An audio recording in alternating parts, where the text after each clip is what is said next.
Hi everyone, नई video में आपका स्वागत है। और आज की वीडियो कुछ अलग है क्योंकि मैं ये अपनी ऊपर की हुई प्रेयर के बारे में आपसे बात करने वाली हूँ, जो कि बहुत ही खास है। होपोनो प्रेयर, और किस तरह से यूज करके मैंने अपने आप को हील किया, चाहे फिर थॉट हो या फिर हेल्थ इश्यू हो या फिर अब कोई भी मनी से रिलेटेड हो। तो मैं आपको कुछ टिप देना चाहूँगी लाइफ में, जो मैंने खुद पर ट्राई किए और मैंने काफ़ी साल, मतलब 4-5 साल के बाद मैं अपने जो इश्यू थे उनसे बाहर निकलकर इस प्रेयर के जरिए, ये एक बहुत ही पावरफुल वर्ड होते हैं इस प्रेयर में। तो मैं आपको बताना चाहूँगी कि होपोनो प्रेयर, जिस तरह से हमारे कुछ मंत्र होते हैं, चाहे श्री गणेशाय नमः, तो उन मंत्र हम बोल देते हैं गणेश मंत्र, लेकिन वो मंत्र में उसके अंदर तो श्री गणेशाय नमः बोलना होता है। इसी तरह ये होपोनो प्रेयर का नाम है। इसके अंदर हमारे कुछ मैजिकल वर्ड होते हैं, 4 तरह के कुछ, तो उनको हमें रिपीट करना है, उनको हमें अपनी लाइफ में ऐड करना है, तभी हम आगे बढ़ सकते हैं।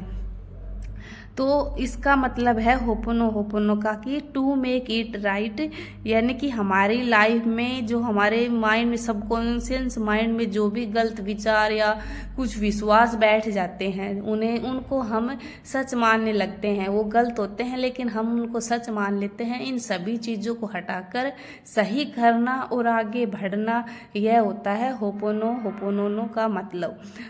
तो इसको, ये हमारे शरीर के अंदर जो सिस्टम के अंदर कोई वायरस आ गया, उसको निकाल कर भी ठीक करते हैं ये।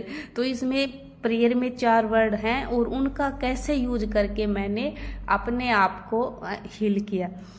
तो सबसे पहले तो जैसे भी आपके रिलेशन है, इंसान अपने रिलेशन से ही टूटता है। अगर मतलब उसके पास मनी वगैरह की प्रॉब्लम नहीं है, हेल्थ इश्यू भी उन लोगों को ज्यादा आते हैं जिनके थॉट सही नहीं रहते और वो अंदर ही अंदर एक बड़ी प्रॉब्लम क्रिएट कर देते हैं।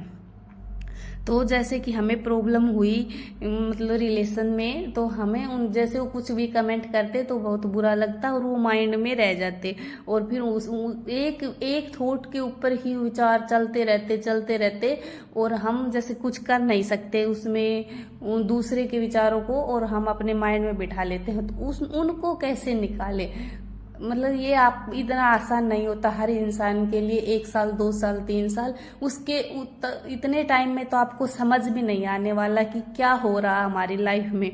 आपको बाद में समझ में आता है जब आपका टाइम वेस्ट हो रहा हो और आप सोचने लगते हो, या फिर कोई वीडियो आपके सामने आ गई, तो उस टाइम पे आप जैसे देखोगे कि हाँ, ये सब मेरे साथ हो रहा है और इतना टाइम खराब कर दिया उनके विचारों के ऊपर ही, और आपको फिर डिप्रेशन हो या फिर कोई भी जैसे नेगेटिव थॉट वाली प्रॉब्लम क्रिएट हो जाती है उस टाइम तक।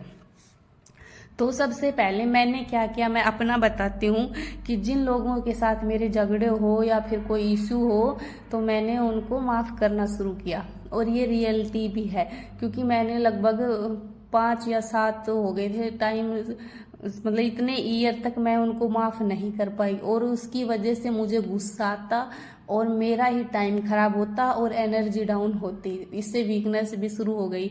तो फिर ये मतलब 5-6 साल तक तो ये ऐसे ही चलता रहा, क्योंकि हम उस समय ये समझ ही नहीं पाते, हम माफ़ करने के लिए तैयार कहाँ होंगे जब रोज़ उनके ऐसे मतलब कमेंट हो या कोई बातें हो अपने रिलेशन वालों की, तो हम उनको भूलने भी नहीं देते वो लोग, ना हम भूल पाते हैं। तो इस वजह से ये लंबा टाइम चला गया, और उसके बाद फिर हम जैसे आगे भी नहीं बढ़ पाते, क्योंकि ये विचार हमें आगे कुछ सोचने नहीं देते। थोड़ा बहुत काम कर पाते हैं, जितनी हमारी ग्रो होनी चाहिए उतनी हम नहीं कर पाते। तो इस तरह से बाद में समझ में आया, फिर मुझे मतलब कोई भी ये मैंने कहीं वीडियो देखी ना मुझे खुद पता लगा, बस ऐसे ही मतलब खुद से ही ये सोचते कि क्या करें, इन लोगों से तो हमें कनेक्ट ही नहीं रहना है, मतलब ना लड़ाई करनी है ना प्यार करना है, तो फिर वो चीज़ें भूल भी नहीं सकता हमारा माइंड, क्योंकि वो हमारे कहीं ना कहीं सबकॉन्शियस माइंड में चले जाते हैं वो विचार।